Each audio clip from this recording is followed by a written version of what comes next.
Bonjour à tous! Et si le plaisir lié au goût jouait un rôle important non seulement dans la convivialité, le partage, mais aussi dans l'équilibre alimentaire et le bien-être? Pour mieux comprendre, nous allons ensemble pénétrer tout au fond de nos organes pour voir ce qu'il advient des aliments que nous mangeons et comment ils sont utilisés par notre corps. Pour ce faire, nous allons suivre le parcours d'un morceau de sucre.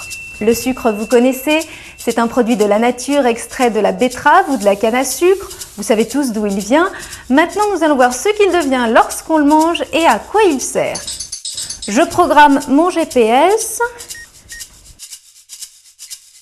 Signal de la faim, un morceau de sucre, le cerveau,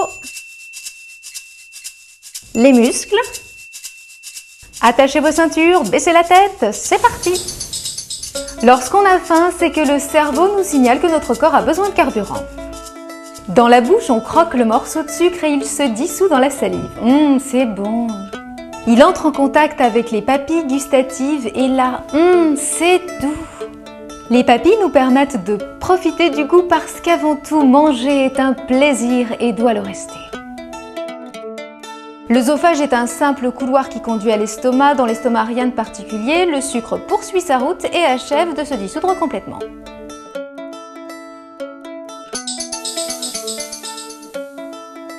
Puis, lors du passage dans l'intestin, des enzymes découpent le saccharose en glucose et en fructose.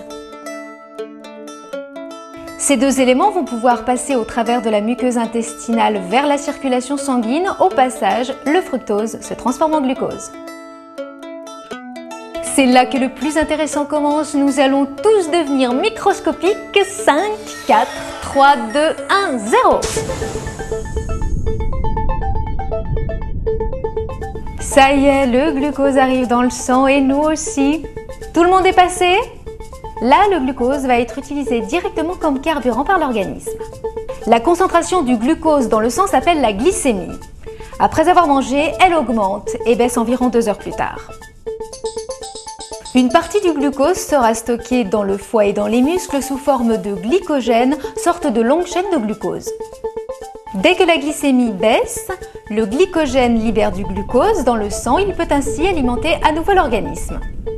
Transporté dans le flux sanguin, le glucose atteindra toutes les parties du corps, même les plus éloignées. Il va pouvoir pénétrer dans toutes les cellules grâce à l'insuline fabriquée par le pancréas. L'insuline, c'est la petite clé qui permettra au glucose de pénétrer dans chaque cellule.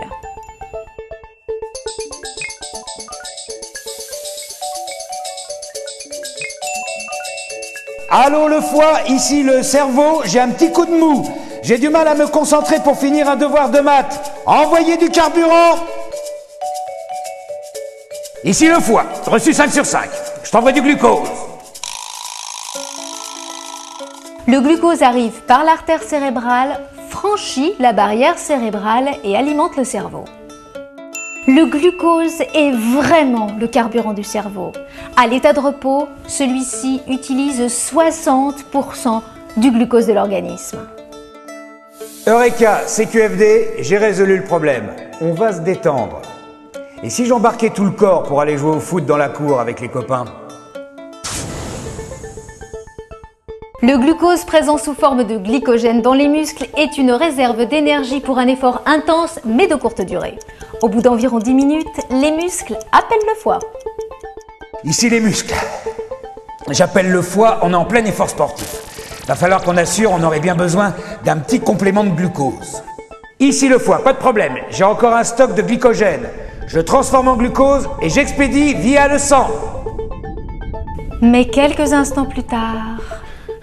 Ici les muscles, on n'en peut plus, on est limite crampe. On a besoin d'énergie, fais quelque chose, vite fait. Bien reçu. Ici le cerveau, je déclenche immédiatement le signal pour recharger les batteries. Comme vous le voyez, notre corps est capable de réguler notre consommation du carburant glucose en fonction de nos besoins.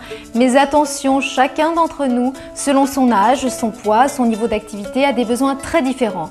Manger est un plaisir et doit le rester.